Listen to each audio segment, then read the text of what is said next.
For centuries, the Bible has been regarded as the final word, the infallible guide to faith, history, and divine truth.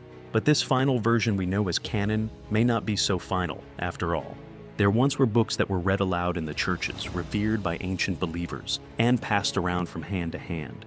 These are the forgotten books of the Bible, and many of them weren't removed because they were false, but because they were too powerful, too mystical, too disruptive.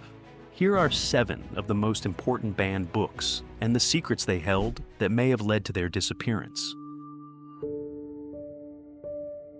The Book of Enoch. Before Genesis briefly mentioned the mysterious Nephilim and the sons of God, Enoch had already told the full story. The Nephilim were on the earth in those days, and also afterward, when the sons of God went to the daughters of humans and had children by them. They were the heroes of old, men of renown. The Book of Enoch details how a group of rebellious angels called the Watchers descended to earth, took human wives, and taught humanity forbidden knowledge, things like astrology, magic, weapons, cosmetics. Their offspring were the Nephilim, giants who filled the world with violence.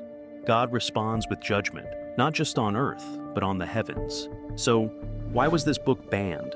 This was a powerful text that exposed angelic rebellion and divine secrets. Enoch's vivid descriptions of heaven and prophecy went beyond the limits of what the church deemed safe for the average person to know. And yet, it was once widely accepted and even quoted in the New Testament.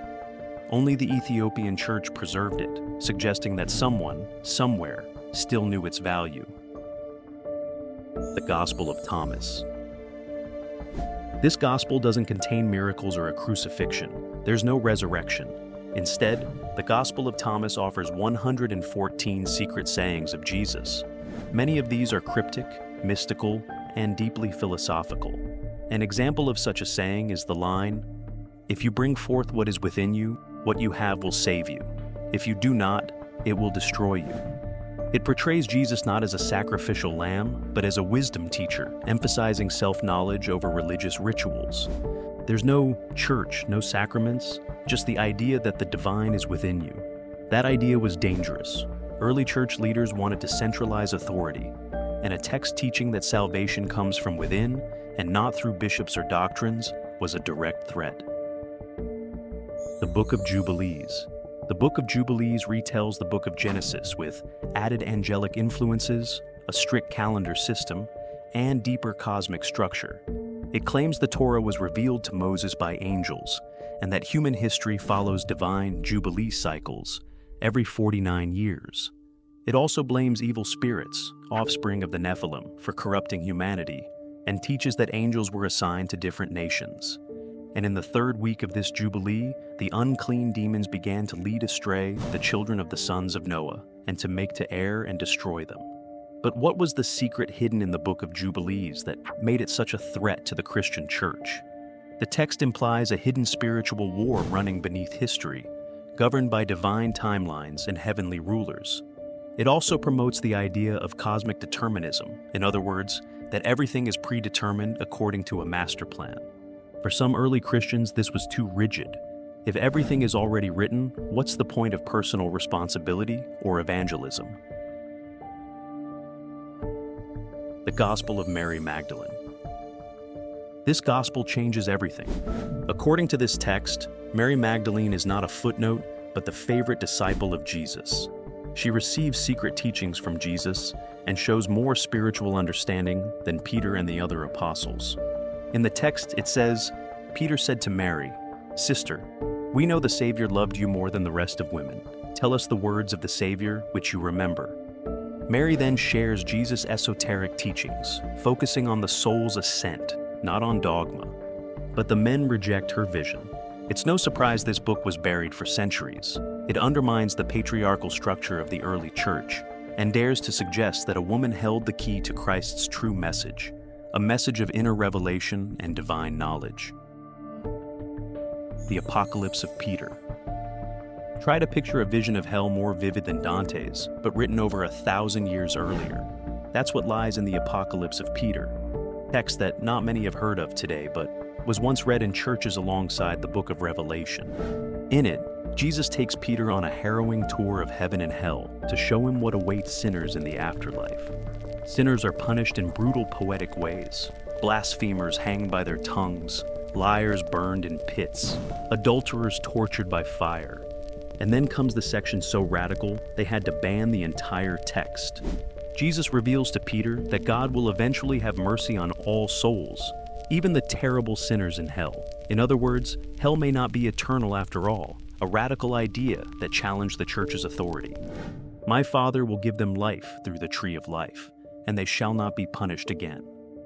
This idea, that hell is not eternal, was considered heresy. The church needed hell to be permanent because fear was a powerful tool. The Gospel of Philip. The Gospel of Philip is a difficult book to understand because it reads like a riddle. It describes sacraments as secret initiations, speaks of the divine feminine, and even refers to Mary Magdalene as Jesus' companion. And the companion of the Savior is Mary Magdalene. But Christ loved her more than all the disciples and would kiss her on her mouth. This aligns with the Gospel of Mary, where she is described as the disciple Jesus trusted with secret teachings. Philip implies that Jesus may have had a deep, possibly romantic bond with Mary Magdalene. More importantly, the text suggests that sacred union, possibly symbolic, possibly literal, was part of divine mystery. Its message clashes with the celibate, male-centric model of Christianity, and its Gnostic tone, full of metaphors, light versus dark dualism, and hidden truth, made it doubly dangerous. 1st and 2nd Esdras. These apocalyptic books are said to be the visions of the prophet Ezra. They contain angelic revelations, philosophical dialogues about justice and suffering, and end times visions.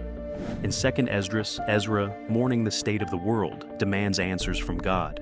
He asks why the wicked prosper and the righteous suffer. Uriel says, "You don't even understand this world, so how can you hope to understand the mind of God?"